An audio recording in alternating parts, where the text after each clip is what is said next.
First Contact, the Galactic Assessment. The Zephyrian Empire's scout ship Dominance Herald dropped out of hyperspace at the edge of Earth's solar system, its sleek biometallic hull shimmering with adaptive camouflage. Commander Vexitar adjusted his crystalline eye stalks, studying the primitive blue-green world through his ship's advanced sensors. Assessment complete. Commander, reported his tactical officer, Quindal, her forearms dancing across the holographic displays. Third planet shows signs of industrial civilization. Technology level appears to be approximately 7 centuries behind our most primitive client species. Vextar's mandibles clicked in amusement. The Zephyrian Empire had conquered 47 star systems in the past millennium, each time following the same pattern. First came observation, then contact, followed by technological demonstration, and finally subjugation. The primitive species always surrendered once they witnessed the Empire's superior war machines. "Show me their military capabilities," Vextar commanded, the main display filled with images captured by their stealth probes. Crude metal vehicles crawled across various planetary surfaces, belching toxic smoke and relying on chemical propulsion. Vextar watched with growing disdain as human tanks fired primitive projectile weapons, their shots creating small explosions against practice targets. These are their apex predator machines? Vextar's voice carried the harmonic frequencies of disbelief. Metal boxes that burn fossil fuels and throw metal slugs? Quindal's secondary arms gestured dismissively. Our preliminary scans indicate they call these tanks. The largest specimens weigh approximately 60 of their measurement units called tons. They appear to move at speeds no greater than 40 of their miles per hour. The bridge erupted in chittering laughter from the crew. Ensign Creeth, barely past his molting ceremony, spoke up from his post. "Commander, my personal transport pod could outmaneuver those metal coffins. They're so slow and clumsy." Vextar studied the tactical readouts more carefully. The humans' weapons seemed to rely on kinetic energy and chemical explosives. Their armor appeared to be simple metal alloys, primitive compared to the Empire's adaptive bioarmor that could regenerate from damage and adjust its molecular structure in real time. "Their largest war machine is this. M1 Abrams," Quindal reported, highlighting one of the human vehicles. "It appears to be their most advanced design, weighs approximately 70 tons, powered by a turbine engine, and armed with a single large-bore cannon." More laughter rippled across the bridge. The Empire's basic hover tanks weighed only 12 tons, moved at speeds exceeding 300 miles per hour, and carried plasma cannons capable of melting through any known material. Their war striders, standing 30 feet tall on their spider-like legs, could leap over buildings and fire concentrated beams of pure energy. One of our scout mechs could destroy 50 of these Abrams without sustaining damage, and boasted. "Creeth, look at how slowly they turn their turrets.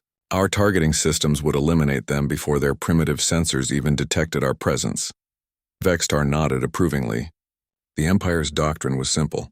Superior technology always triumphed over primitive determination. They had witnessed this truth across dozens of worlds. Species that had fought bravely with swords and shields fell before energy weapons. Civilizations that built mighty fortresses crumbled when faced with orbital bombardment. "Initialize standard first contact protocols," Vextar commanded. "We'll make our presence known through a demonstration of technological superiority. Choose a remote location with military significance." The crew worked efficiently, their tentacles and appendages manipulating controls with practiced precision. They selected a human military testing ground in a desert region, where several of the primitive tanks were conducting exercises. "Sir," Quindal reported, "we've detected approximately 20 of their main battle tanks at the target location, including multiple M1 Abrams units. Shall we deploy a single war strider for the demonstration?" Vextar's mandibles clicked thoughtfully. "One war strider seems excessive for such primitive opposition. Send a reconnaissance mech instead. Let them witness technology that is merely decades ahead of theirs before we reveal our true capabilities." The reconnaissance mech launched from the Dominance Herald's belly, a graceful machine standing 15 feet tall with 4 articulated legs and twin plasma cannons mounted on its torso. Its pilot, Sub-Commander Yexelin, had earned commendations in 3 previous conquests. "Reconnaissance Mech Zeta-7 deploying to target zone," Yexelin reported over the communication array. "Beginning technological demonstration in 60 seconds. Through their sensors, the bridge crew watched as the mech descended toward the human desert facility. The primitive human vehicles were arranged in formation, clearly engaged in some sort of training exercise. Their crews seemed oblivious to the approaching Zephyrian machine. Humans detected on the ground, Yexlin reported. They appear to be pointing upward at my mech. Some are running toward their vehicles. Vextar leaned forward in his command chair, eager to witness another easy victory. The Empire's expansion had been remarkably smooth in recent centuries, with most species surrendering after minimal resistance. These humans would be no different. Their reaction patterns match previous primitive species, Quindal observed. Initial confusion followed by panic, then desperate attempts to engage with inadequate weaponry. The mech touched down in the desert, kicking up clouds of sand with its landing jets. Through their quantum-entangled communication link, the bridge crew could see through the mech's optical sensors. Human soldiers were indeed scrambling toward their tanks, shouting in their primitive vocal language. Yexlin, begin the demonstration, Vextar ordered. Disable one of their vehicles with minimum force. We want them functional enough to report our capabilities to their leadership. Understood, Commander. Targeting the nearest tank now. The crew watched confidently as their reconnaissance mech powered up its plasma cannons, preparing to effortlessly destroy the humans' most advanced war machine. They had no doubt about the outcome. After all, Zephyrian technology had never failed them before. None of them suspected that they were about to witness something unprecedented in their long history of conquest. The humans were different from every other species they had encountered, and their machines reflected capabilities that couldn't be measured by simple technological specifications. The real test was about to begin. The Desert Encounter Staff Sergeant Maria Rodriguez felt the ground vibrate beneath her boots as she sprinted toward her M1A2 Abrams tank. The massive machine sat silent in the Nevada desert, its 120mm main gun pointed toward the horizon, where something impossible was descending from the clear blue sky. "What the hell is that thing?" shouted Private Jackson, her loader, as he scrambled up the tank's side. Maria didn't answer immediately. 20 years of military service had taught her to process information quickly, but nothing in her experience had prepared her for the sight of a four-legged mechanical creature gracefully landing 300 meters away. The machine stood as tall as a building, its metallic skin reflecting the desert sun like liquid mercury. "All Hammer units, this is Hammer 1 Actual," Rodriguez barked into her radio headset. "Unknown contact has landed in Sector 7. Maintain defensive positions and await orders." The radio crackled with confused voices from the other tank crews, scattered across the training ground. This was supposed to be a routine live-fire exercise, not first contact with something that looked like it stepped out of a science fiction movie. Rodriguez dropped through her tank's commander hatch, her crew already at their positions. Corporal Davies, her gunner, was peering through his thermal sight, while Jackson fed a high-explosive round into the main gun's chamber. "Gunners up," Davies reported. "I've got eyes on target, but ma'am, this thing doesn't show up on thermal. Whatever it's made of, it's perfectly temperature neutral." Rodriguez pressed her own eyes against the commander's sight extension. The alien machine was beautiful in a terrifying way, its four legs ending in broad pads that distributed its weight across the sand. Twin weapon mounts on its torso were beginning to glow with an eerie blue light. "Hammer 7, what's your position?" Rodriguez called to Lieutenant Chen's tank positioned on the alien's flank. 200 meters northeast of contact, Hammer 1. We've got a clear shot on its side." Rodriguez watched through her sights as the alien machine slowly turned its attention to the nearest tank, Hammer 3, commanded by Sergeant Williams. The mechanical creature moved with fluid grace, each step calculated and precise. Inside the reconnaissance mech, Sub-Commander Yexlin was analyzing the human vehicles with growing amusement. His targeting computer had easily identified the crude chemical propellant weapons and primitive armor composition. The largest tank registered as minimally threatening, its weapon capable of firing only solid projectiles at relatively low velocities. "Dominance Herald, this is Reconnaissance Mech Zeta 7, Yexlin reported. "Beginning demonstration now. Targeting the nearest human war machine." The plasma cannons on his mech's chest began cycling up to firing power. The elegant weapon systems used contained antimatter to superheat atmospheric particles, creating bolts of pure energy capable of vaporizing any known material. Against these primitive human machines, even minimum power would be devastating. Rodriguez watched in fascination and horror as the alien machine's weapons began to glow brighter. Every instinct screamed at her to fire first, but her training held her back. Unknown contact protocols demanded she attempt communication before engaging. Unknown aircraft. This is United States Army unit conducting training exercises in restricted airspace. She transmitted on all frequencies. Identify yourself and state your intentions. The alien machine paused, and for a moment Rodriguez hoped for a response. Then the creature's weapons swiveled directly toward Hammer 3. All units, evasive maneuvers. Rodriguez screamed into her radio. Hammer 3, get out of there! Sergeant Williams was already moving, his driver throwing their 70-ton Abrams into a hard turn that kicked up massive clouds of sand. The tank's turbine engine roared as it accelerated, but everyone watching knew it wouldn't be fast enough to escape whatever the alien machine was preparing to unleash. Yexelin's targeting computer achieved lock-on, and he squeezed the firing trigger. Twin bolts of superheated plasma lanced across the desert, their blue-white brilliance briefly outshining the sun. The energy beams struck exactly where Hammer 3 had been positioned moments before, instantly vaporizing sand into glass and leaving smoking craters in the desert floor. But the human tank had moved. Impossible, Yexelin muttered, his translator rendering the Zephyrian curse into standard galactic. The targeting computer indicated a successful hit probability of 97%. He quickly recalculated, accounting for the human machine's movement speed. According to his instruments, the primitive tank had accelerated far faster than its specifications suggested possible. More confusing, the human crew had begun evasive maneuvers before his weapons had even fired.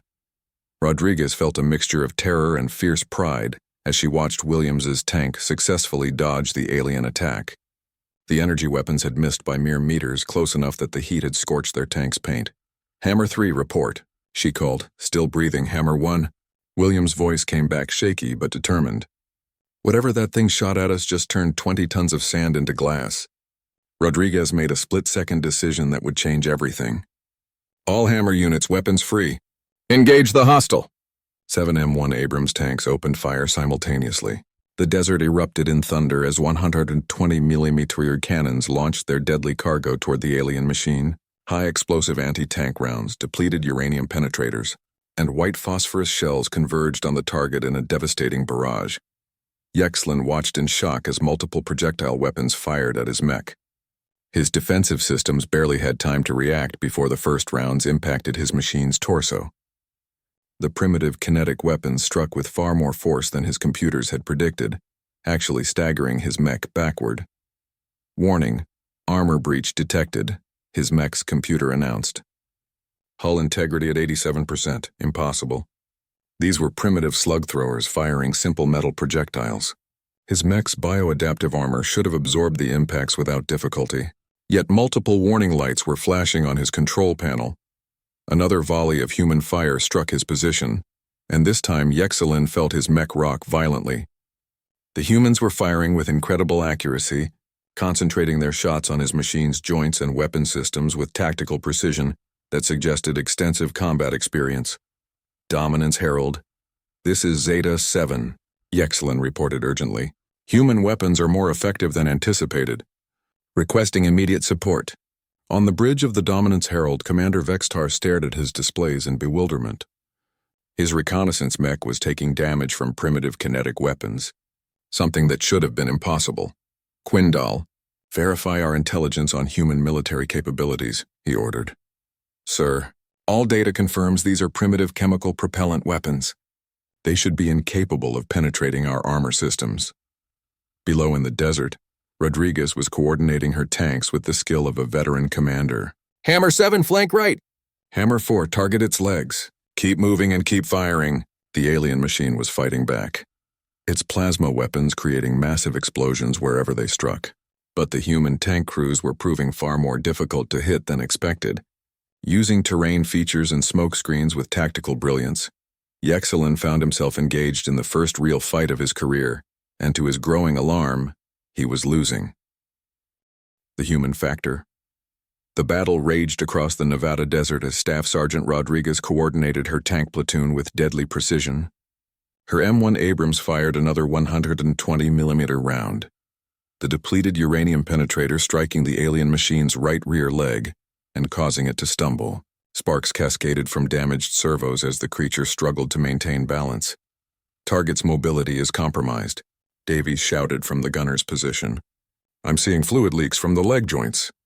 Rodriguez keyed her radio. All hammer units, concentrate fire on the damaged leg. Bring this thing down. What Sub-Commander Yexlin had expected to be a simple technological demonstration had become a desperate fight for survival. His reconnaissance mech's bio-adaptive armor was failing in ways that defied every simulation he'd ever run. The human's primitive kinetic weapons shouldn't have been capable of penetrating his defenses, yet warning alarms screamed throughout his cockpit. Dominance Herald, the humans are employing tactics outside our behavioral models, Yexlin reported while firing another plasma burst at the elusive human vehicles. Their crew coordination and battlefield adaptation are unprecedented. Commander Vextar watched the engagement through quantum-linked sensors, his crystalline eye stalks quivering with disbelief. In 300 years of conquest, no primitive species had ever damaged Zephyrian military equipment. These humans were doing more than damage his mech. They were systematically dismantling it. How are they predicting our weapons targeting? Quindal asked, her forearms dancing across tactical displays. Their evasive maneuvers begin before our plasma cannons achieve firing solutions. On the ground, the answer was brutally simple. 20 years of combat experience had taught Rodriguez to read enemy weapon systems, even alien ones. The slight change in the machine's stance before firing, the way its weapon mounts tracked targets, the brief pause before discharge, all were tells that her trained eye recognized instinctively. Hammer 3, next volley in 3, 2, mark, Rodriguez commanded. Sergeant Williams's tank fired just as the alien machine's weapons swiveled toward Hammer 6's position. The timing was perfect. The alien's plasma bolt missed while Williams' high-explosive round struck dead center on the creature's torso, sending it reeling backward. Private Jackson, Rodriguez's loader, was performing with mechanical efficiency despite the chaos around him. Sab it up, he called, sliding another depleted uranium round into the main gun's chamber. His movements were fluid, practiced from countless hours of training, and real combat experience in Afghanistan. The human crews weren't just fighting with superior tactics. They were fighting with something the Zephyrian Empire had never encountered, the accumulated wisdom of a species that had spent its entire existence at war with itself. Corporal Davies had grown up playing video games that simulated tank combat, then spent 4 years in actual armored warfare. His understanding of firing solutions, target prediction, and weak point identification came from both digital simulation and brutal reality. When he acquired the alien machine in his thermal sight, he didn't see an impossible enemy. He saw a target with exploitable vulnerabilities. Ma'am, that thing's got a blind spot on its left side, Davies called out. Its sensors can't track targets in a 30-degree arc. Rodriguez immediately began maneuvering to exploit this weakness. Hammer 7, approach from bearing 270. Stay in its sensor shadow. Lieutenant Chen's crew executed the maneuver flawlessly, their Abrams slipping into the alien machine's blind zone. The creature spun frantically trying to acquire them, but its sensor array couldn't compensate fast enough for the human crew's tactical awareness. Yexlin was experiencing something completely foreign to his species: panic. Zephyrians had evolved as apex predators on a world with limited resources, developing advanced technology through careful planning and risk avoidance. They had never needed to adapt quickly to changing battlefield conditions, because their technological superiority had always been overwhelming. Humans, however, had evolved as persistence hunters and tribal warriors. Their entire evolutionary history was written in conflict, adaptation, and survival against impossible odds. Every human soldier carried the genetic memory of ancestors who had faced saber-toothed cats with nothing but sharpened sticks and lived to pass on their genes. Warning: critical system failure in mobility subsystem, Yexlin's mech computer announced. Recommend immediate withdrawal. But withdrawal wasn't an option. His pride and his species' reputation were on the line. Yexlin pushed his weapon systems to maximum power, preparing to unleash enough plasma energy to vaporize everything within a 100-meter radius. Rodriguez recognized the charging cycle. Every weapon system had one That moment when it gathered energy for maximum destruction. She'd seen it in enemy tanks, aircraft, and artillery. The alien machine's weapons were glowing brighter than ever before, preparing for what was clearly a devastating final attack. All units, emergency dispersal. It's charging for a big one. 7 M1 Abrams tanks scattered across the desert like startled wolves, their crews pushing the machines beyond their supposed limitations.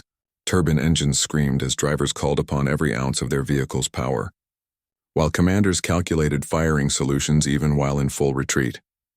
Rodriguez made a decision that would have been impossible for any Zephyrian commander. She chose to attack while retreating. Hammer 1 firing on the move. Her gunner Davies tracked the alien machine through his sight, while their tank bounced and lurched across uneven terrain at maximum speed. It was an incredibly difficult shot, requiring him to compensate for their movement, the target's movement, and the charging time of enemy weapons. He fired. The depleted uranium penetrator left the main gun at over a mile per second, striking the alien machine's primary weapon mount, just as it reached critical charge. The result was spectacular, a chain reaction that overloaded the creature's power systems and sent it crashing to the desert floor in a shower of sparks and crystalline fragments. Silence settled over the battlefield, broken only by the cooling metal pings of overheated tank engines and the distant rumble of approaching reinforcements. Yexlin lay trapped in his ruined mech, barely conscious and surrounded by failed systems. His last transmission to the Dominance Herald was a single word that would change everything: impossible. But for the humans, it wasn't impossible at all. It was just Tuesday. Escalation. 3 hours after the desert engagement, the Pentagon Situation Room hummed with controlled chaos. General Patricia Hayes stood before a wall of monitors displaying satellite feeds, tactical assessments, and the smoking remains of what media outlets were already calling the Nevada incident. "How many more are up there?" asked Secretary of Defense William Morrison, his face grim as he studied the classified reports flooding in from NORAD. "Best estimate is 1 large vessel, possibly a command ship," replied Admiral Sarah Chen, Joint Chiefs Intelligence Coordinator. "It's maintaining position at the edge of our solar system, well beyond the range of our current weapon systems." On the screens, footage from helmet cameras showed the aftermath of the battle. The alien machine lay broken in the desert sand, its exotic materials already being carefully extracted by teams in hazmat suits. What struck everyone in the room wasn't just that humans had won, it was how decisively they'd won. General Hayes pulled up the combat analysis. According to the tank crew's reports, they were outgunned by a factor of at least 10 to 1. The alien weapons could vaporize sand into glass, but somehow, 7 M1 Abrams tanks took down their war machine. Morrison leaned forward. "How?" "Experience," Hayes said simply. "Pure, brutal experience. Staff Sergeant Rodriguez has been in combat for 20 years. Her crew fought in 3 overseas deployments. Every single tank commander in that engagement had real battlefield experience." The room fell quiet as the implications sank in. These weren't parade ground soldiers or peacetime warriors. They were veterans of actual combat, men and women who had learned their trade in the crucible of war. Meanwhile, aboard the Dominance Herald, Commander Vextar faced the most serious crisis of his career. The bridge was in uproar as his staff struggled to comprehend how their supposedly superior technology had been defeated by primitive kinetic weapons. Sub-Commander Yexlin's final transmission indicated complete systems failure. Quindal reported, her voice trembling with disbelief. "The humans somehow overloaded our plasma core matrix with their crude projectile weapons." Vextar's mandibles clicked in agitation. "Impossible. Our technology is centuries ahead of theirs. Our simulations showed complete dominance." "Sir," Ensign Creeth spoke up hesitantly, "perhaps our simulations didn't account for certain variables in human behavior." "What variables?" Vextar snapped.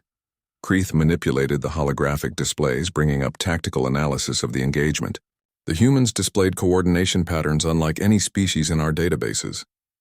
They adapted their tactics in real time, exploited weaknesses we didn't know existed in our own systems, and demonstrated battlefield intuition that exceeded our predictive models." The bridge crew studied the footage in stunned silence. The human tank crews had fought with a synchronization that seemed almost telepathic, anticipating each other's movements and supporting vulnerable units without apparent communication delays. What they were seeing was the result of human military evolution, small unit tactics refined through thousands of years of warfare, combined with modern training that emphasized adaptability and mutual support. Each tank crew was an extension of the others, operating with shared doctrine and trust built through endless practice. Deploy a full War Strider squadron, Vextar commanded. 30 units should be sufficient to demonstrate our true capabilities. Back on Earth, the escalation was immediate. Radar stations around the globe began tracking multiple contacts descending from orbit, much larger than the first alien machine, and moving with obvious hostile intent. General Hayes coordinated the global response from the Pentagon's command center. We've got confirmed landings at 7 locations: Nevada, the Fulda Gap in Germany, South Korea's DMZ, the Sinai Peninsula, Eastern Poland, Northern Australia, and the Amazon Basin. Each landing site represented a major military exercise area or strategic location where human forces were already deployed and ready for combat. It wasn't coincidence the aliens were clearly targeting human military assets for systematic destruction, but they had made a fundamental miscalculation. At Fort Irwin, California, the 1st Armored Division was conducting large-scale maneuvers when 30 War Striders materialized above the Mojave Desert. Each alien machine stood 30 feet tall on articulated legs, armed with multiple plasma cannons and protected by adaptive armor that shimmered like liquid mercury. Colonel James "Hammer" Patterson had earned his nickname during the Iraq War, where his tank battalion had destroyed an entire Republican Guard division in a single engagement.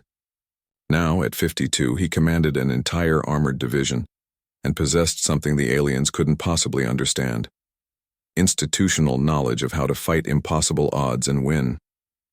All units, this is Warhammer 6, Patterson transmitted calmly as the alien machines began their descent. We have multiple hostile contacts incoming. Execute Battle Plan Thunderbolt. Battle Plan Thunderbolt was a contingency doctrine developed during the Cold War for fighting against overwhelming Soviet armor. It emphasized mobility, mutual support, and the exploitation of terrain features to neutralize numerical superiority. The plan had never been used in actual combat, but every American armor officer knew it by heart.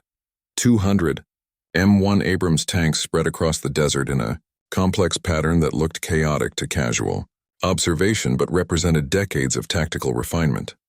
Supporting them were M2 Bradley fighting vehicles, Apache helicopters, A-10 Thunderbolt ground attack aircraft, and long-range artillery positioned beyond the immediate battle zone. The alien War Striders landed with contemptuous arrogance, their pilots expecting to face the same primitive opposition that had somehow defeated their reconnaissance unit.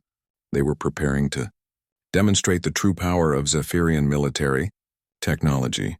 What they faced instead was the accumulated military wisdom of the most warlike species in the galaxy, humans who had spent their entire history perfecting the art of killing each other with maximum efficiency. The aliens had brought superior technology to a fight against superior tactics, experience, and pure bloody-minded determination. As the first plasma bolts lanced across the desert, Colonel Patterson smiled grimly. His ancestors had faced Spanish conquistadors with bronze weapons, Confederate cavalry with muskets, and Nazi panzers with M4 Shermans. Each generation had faced impossible odds and found a way to win. Today would be no different. All units weapons-free, Patterson commanded. Show them what humans do best. The true test, the Mojave Desert erupted into hell as 30 Zephyrian War Striders engaged 200 human war machines. Colonel Patterson's voice cut through the radio chatter with surgical precision, coordinating his forces with the calm efficiency of a man who had fought impossible battles before. Bravo Company, initiate flanking maneuver Alpha 7. Charlie Company, prepare defensive positions at Rally Point Delta. Apache squadrons, begin hunter-killer sweeps on my mark. Each War Strider was a marvel of alien engineering, 30 feet of articulated death standing on 6 legs, armed with twin plasma cannons and protected by armor that could adapt to incoming threats. Their pilots had trained for decades in the Zephyrian military academies, studying the conquest of 47 different worlds, but they had never faced anything like this. Captain Lisa "Ghost" Martinez commanded the lead M1A2 Abrams in Bravo Company's Spearhead. Her tank, Fury's Edge, had seen combat in 3 different theaters, and she'd personally destroyed 27 enemy vehicles over her career. As the first War Strider swiveled its weapons toward her position, she felt the familiar calm that came with life-or-death combat. Driver, hard left. Gunner, target the lead walker's center leg joint. Martinez commanded while her 70-ton machine pivoted with surprising grace. Sergeant First Class. Rodriguez, no relation to Maria Rodriguez from the Nevada incident, had spent 8 years as an Abrams gunner. His hands moved across the fire control system with practiced precision, acquiring the alien machine through his thermal sight while compensating for both vehicles' movement. On target. Fire! The 120 mm depleted uranium penetrator struck the War Strider's leg joint with devastating effect. The alien machine staggered, its adaptive armor failing to compensate for the kinetic energy transfer. But it didn't fall. Instead, it pivoted on its remaining legs and returned fire with both plasma cannons. Martinez had already anticipated the counterattack. Reverse slope. Get us hull down. Fury's Edge dropped behind a sand dune just as superheated plasma turned the air above them into ionized hell. The alien weapons were terrifyingly powerful, but they required line-of-sight targeting, a limitation that human tankers had been exploiting for over a century. Across the battlefield, similar engagements played out with lethal choreography. The humans fought with tactics refined through generations of warfare, using terrain features, mutual support, and coordinated maneuver in ways that the alien pilots had never encountered. Squadron leader Zixmoth commanded the lead War Strider and found himself increasingly frustrated by human unpredictability. Every time he acquired a target, it disappeared behind cover or was protected by supporting fire from another direction. The humans fought with a coordination that seemed impossible for individual units.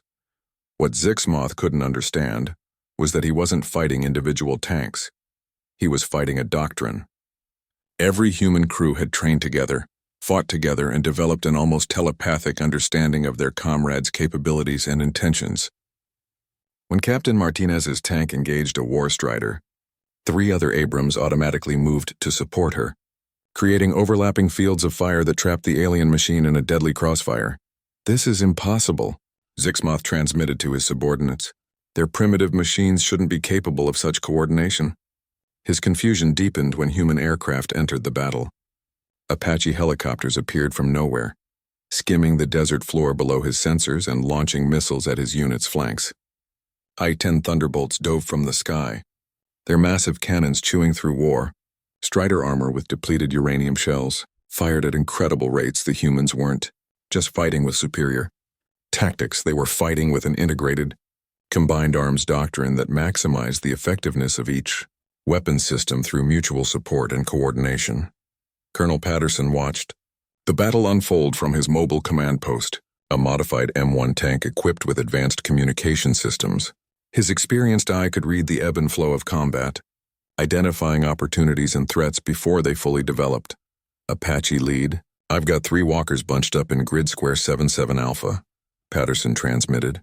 "They're focused on Bravo Company and haven't noticed your approach vector." Roger, Warhammer 6. "Beginning attack run now." The helicopter pilots executed a textbook anti-armor engagement, approaching from the War Strider's blind spots and launching Hellfire missiles at minimum range. The alien machine's sensors were designed to track fast-moving projectiles and energy weapons, not slow-moving helicopters using terrain masking to remain undetected until the final moments. 3 War Striders went down in the span of 30 seconds, their pilots never realizing they were under attack until the missiles struck home. But the aliens weren't helpless. As the battle progressed, they began adapting to human tactics, using their superior mobility to stay ahead of the slower Abrams tanks and their powerful weapons to destroy human vehicles that couldn't escape in time. Captain Martinez watched in horror as Steel Thunder, commanded by her friend Lieutenant Jackson, took a direct hit from a War Strider's plasma cannons. The tank simply vaporized, leaving nothing but a smoking crater and 4 dead crew members. "Fury actual to all stations," Martinez transmitted, her voice tight with controlled emotion. "Jackson's down. Make them pay for it." The human response was immediate and devastating. Every tank within range concentrated fire on the War Strider that had destroyed Steel Thunder, saturating it with high explosive and armor-piercing rounds until its adaptive armor failed. Catastrophically, and the machine collapsed in burning wreckage. It was a response the Zephyrians had never encountered. Humans who fought harder when they took casualties, who became more dangerous when friends died, who transformed grief into tactical fury with surgical precision. As the battle reached its climax, both sides had taken severe losses. 15 War Striders lay smoking in the desert sand, while 47 human vehicles had been destroyed or damaged beyond repair. But the humans still held the field, their remaining forces positioned in mutually supporting defensive positions that turned every approach into a killing ground. Commander Vextar monitored the engagement from orbit, his confidence cracking as he watched his elite forces struggle against primitive human war machines. The technological advantage that had secured 47 previous conquests wasn't enough against an enemy that compensated for inferior equipment with superior experience. Training and tactical doctrine. Sir, Quindal reported hesitantly, Squadron Leader Zixmoth is requesting immediate reinforcement. He reports that human tactics are beyond anything in our operational databases. Vextar stared at the tactical display, watching his War Striders being systematically destroyed by creatures that shouldn't have posed any threat. For the first time in his military career, he was witnessing Zephyrian forces being outfought by a supposedly primitive enemy. Deploy everything, he commanded. I want every War Strider, every assault mech, every piece of military hardware we have on the surface within 1 hour. We end this now. Below on Earth, Colonel Patterson received intelligence reports indicating massive alien reinforcements approaching from orbit. He smiled grimly as he prepared his own response, one that would involve every military asset the United States could deploy, backed by Allied forces from around the globe. The real war was about to begin. Global war. Within 6 hours of the Mojave engagement, the world had changed forever. Every major military power on Earth mobilized their forces as alien war machines descended like mechanical rain across 7 continents. The Zephyrian Empire had committed everything, over 2,000 War Striders, assault mechs, and support vehicles, expecting to crush human resistance through overwhelming technological superiority. They had fundamentally misunderstood their enemy. At Ramstein Air Base in Germany, General Hans Miller coordinated the European response with the cold efficiency that had made the German military legendary for tactical excellence. His force included American M1 Abrams, German Leopard 2A8s, British Challenger 3s, and French Leclerc tanks, a multinational armored spearhead representing decades of NATO cooperation and shared doctrine. Incoming contacts across the Fulda Gap, reported his intelligence officer. Estimated 50 alien walkers descending toward our forward positions. Muller nodded grimly. The Fulda Gap had been the planned invasion route for Soviet forces during the Cold War. Now it would serve as humanity's killing ground against an alien invasion. Deploy all units according to Plan Charlemagne, Muller commanded. Show our visitors what European military tradition looks like. The alien assault was met by the concentrated firepower of the most militarily experienced region on Earth. European armies had fought each other for over 1,000 years, refining tactics through countless wars, revolutions, and conflicts. Their institutional knowledge of armored warfare was written in the blood of 2 world wars and dozens of smaller conflicts. Captain Jean-Luc Dubois commanded a French Leclerc tank in the spearhead formation. As alien War Striders advanced across the German countryside, he coordinated with his NATO allies using communication systems that seamlessly integrated multiple languages and tactical doctrines. Attention, mes amis, Dubois transmitted to the international tank crews around him. Target the lead walker at bearing 090. British friends, can you provide flanking fire? Roger that, Froggy, replied Captain James Morrison from his Challenger 3. We'll punch through his armor. You finish him off. The casual international banter masked professional competence that the aliens couldn't comprehend. These humans had spent decades training together, fighting together, and developing shared tactical languages that transcended national boundaries. When they engaged the War Striders, they fought as a unified force that multiplied each unit's individual capabilities. Meanwhile, in the Korean DMZ, Colonel Park Jin-woo faced the largest concentration of alien forces, nearly 300 war striders descending toward the most heavily militarized border on Earth. His force included South Korean K-2 Black Panthers, American M1A2s, and supporting artillery that had spent 70 years preparing for exactly this type of defensive engagement. The aliens had chosen poorly. The DMZ was a fortress line that had been continuously improved since 1953, with overlapping fields of fire, prepared positions, and defensive doctrine refined through constant readiness exercises. Every South Korean tank crew had trained for this exact scenario. Overwhelming enemy forces attacking across prepared killing grounds. All units, this is Tiger 6, Park transmitted as the alien machines began their assault. Execute Defense Plan Thunder. Remember, our ancestors held this line against impossible odds. We will not fail them. The war striders advanced with arrogant confidence, their pilots expecting to sweep aside human resistance as they had on 47 other worlds. Instead, they walked into the most sophisticated defensive network humanity had ever constructed. Concealed artillery positions opened fire first, saturating the alien advance with precision munitions guided by drone spotters.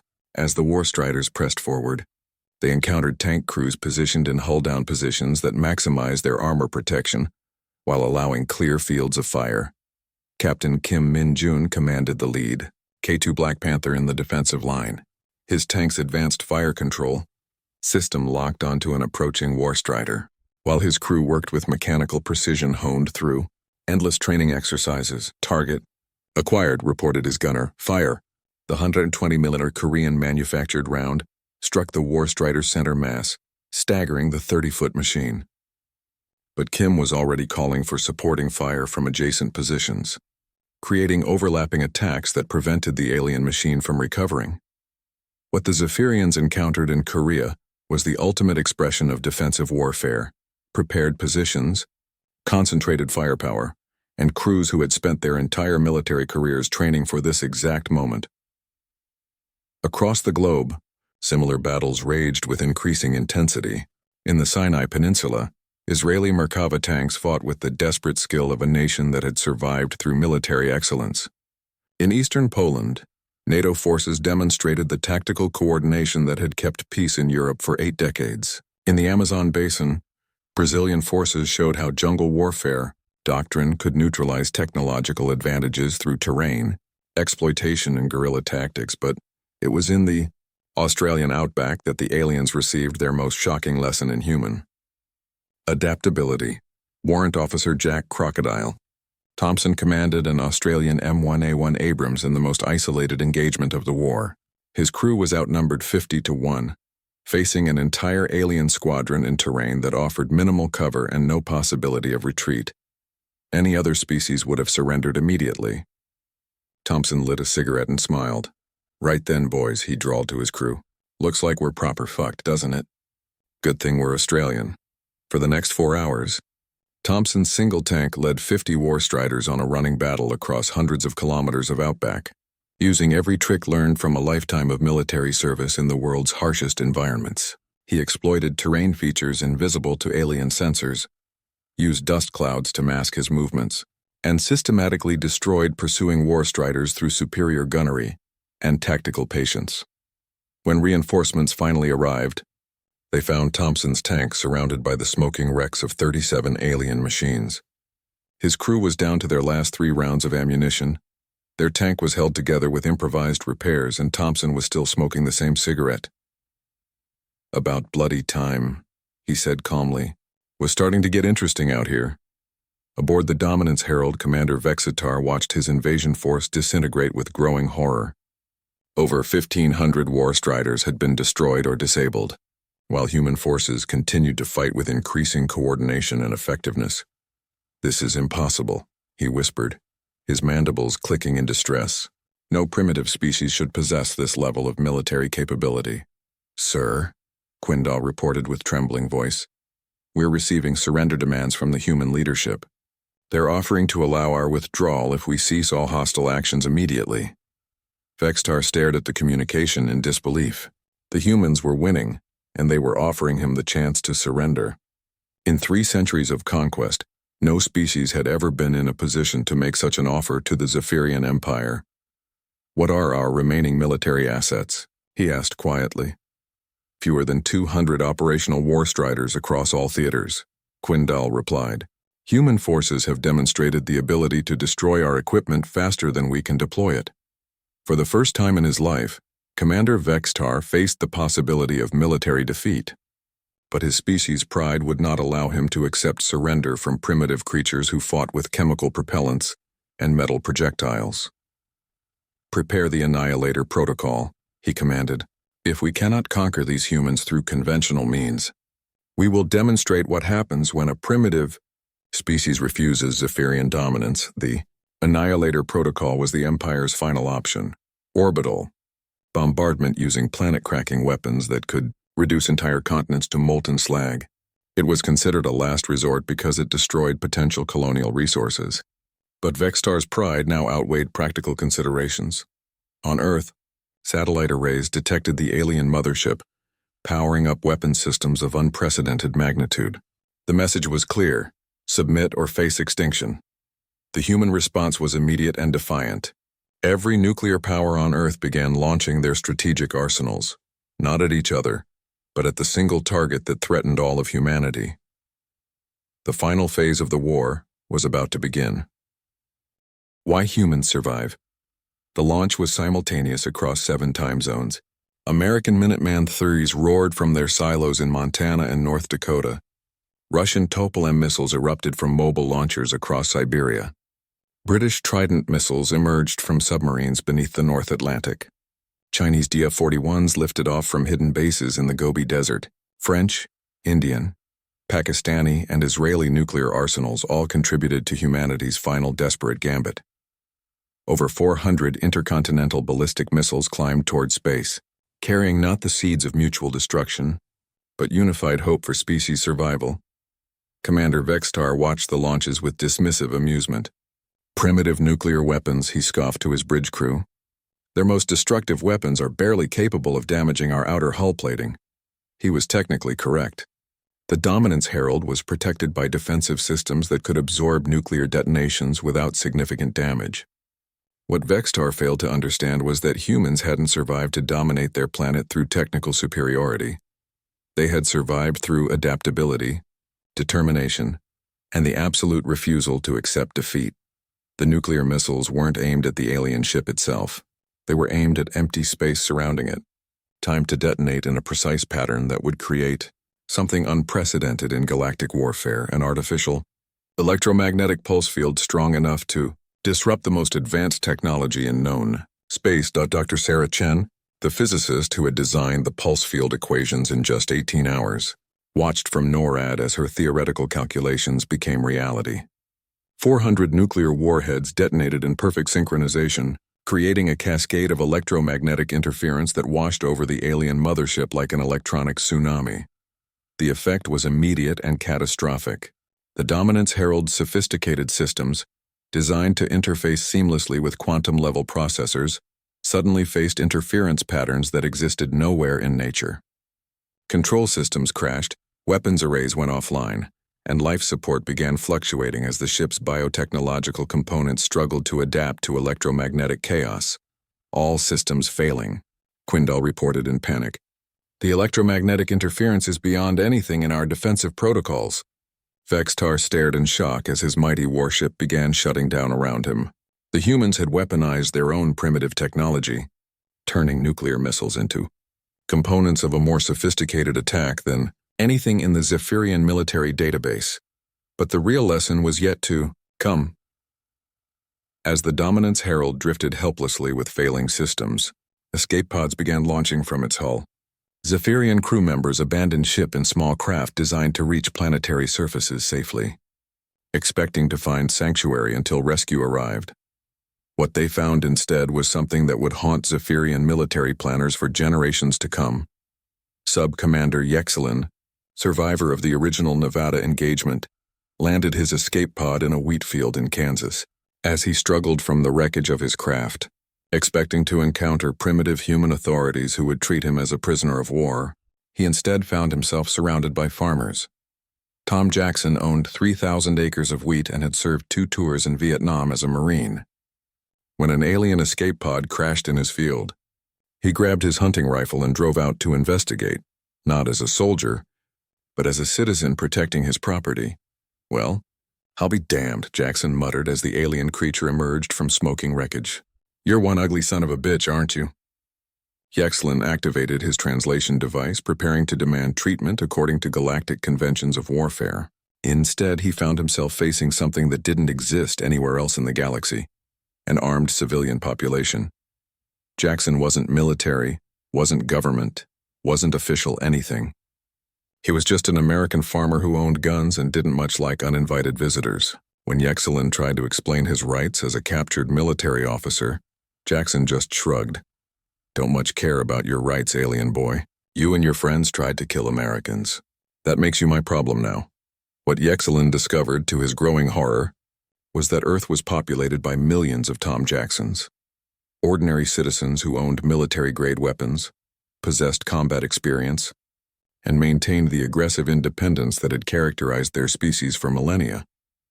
Across the globe, similar encounters played out with consistent results. Alien survivors found themselves facing not just organized military forces, but entire populations that were armed, trained, and thoroughly pissed off about the invasion attempt. In Switzerland, Zephyrian escapees encountered citizens who were required by law to maintain military weapons and training.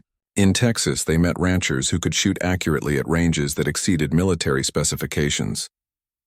In the mountains of Afghanistan, they discovered that human civilians could be more dangerous than human soldiers. The Zephyrian Empire had conquered 47 worlds by defeating their military forces and then imposing control over defenseless civilian populations. On Earth, they learned that there was no such thing as a defenseless human civilian. Meanwhile, in space, the Dominance Herald was being boarded. The electromagnetic pulse had disabled the ship's defensive systems just long enough for human spacecraft to approach. Not military vessels, those didn't exist yet in sufficient numbers, but converted civilian craft crewed by astronauts, pilots, and engineers who had volunteered for a mission with no possibility of survival. Commander Lisa Rodriguez of the International Space Station had led a boarding party consisting of 3 American astronauts, 2 Russian cosmonauts, a Japanese engineer, and a Canadian geologist. They had trained together for years in the cramped confines of orbital facilities, developing the kind of close-quarters teamwork that made them uniquely qualified for shipboard combat. "Hull breach secured," Rodriguez reported as her team forced entry through an alien airlock. "Beginning interior sweep now." What followed was the first human boarding action in space.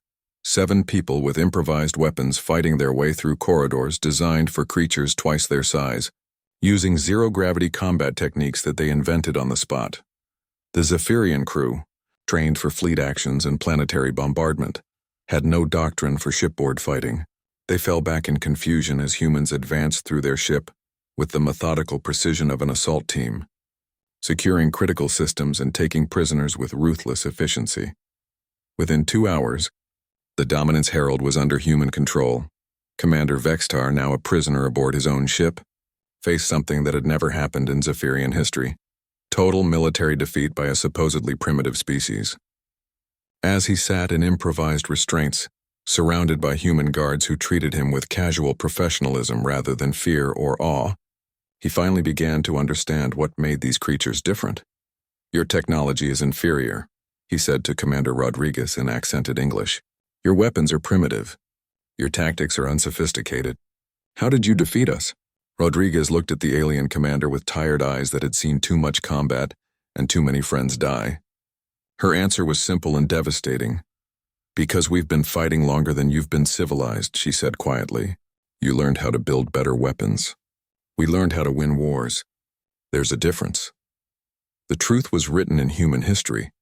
10,000 years of continuous warfare had created a species that couldn't be conquered, couldn't be intimidated, and absolutely refused to quit fighting until the last enemy was defeated or the last human was dead.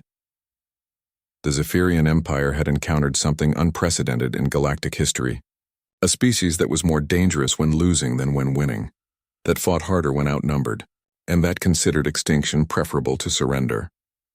As rescue ships approached to evacuate the surviving Zephyrian forces, Vexstar transmitted a final message to Imperial Command, a warning that would forever change how the galaxy viewed the small blue planet orbiting an unremarkable star. "Do not engage the humans in warfare," he reported. "They are not a primitive species. They are the most dangerous military force in known space, and they have not yet reached their technological potential. When they do, nothing in the galaxy will be able to stop them." 3 months later, Earth received its first official diplomatic contact from the Galactic Council, not as a primitive world to be conquered, but as a military power to be respected and carefully managed. The age of human expansion into space had begun, and the galaxy would never be the same.